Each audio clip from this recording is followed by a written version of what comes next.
একটা প্লান্টের অ্যাকুরিয়াম তৈরি করার পর একদম গোড়াতে কোন জিনিসগুলো অবশ্যই খেয়াল রাখা প্রয়োজন এবং কোন জিনিসগুলো অবশ্যই মেনটেন করতে হবে যাতে শুরুর দিকে ওই বিচ্ছিরি রকমের অ্যালগি অ্যাটাকগুলো যাতে না হয়। তার থেকে মেন 5টা হ্যাকস আমি সর্ট আউট করেছি। চলুন তাহলে শুরু করা যাক।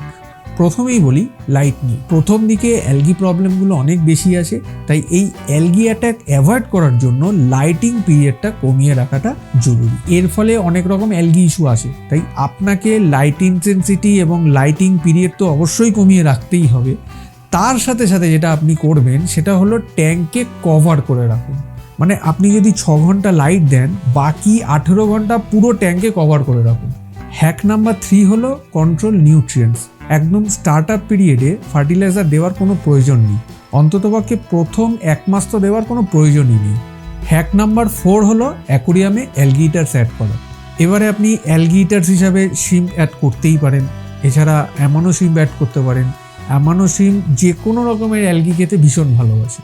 লাস্ট হ্যাক বা 5 নম্বর হ্যাক, যেটা কিনা খুবই বেসিক কিন্তু সাথে সাথে খুবই ইম্পর্টেন্ট, সেটা হলো মেনটেনেন্স এবং ওয়াটার ফ্লো।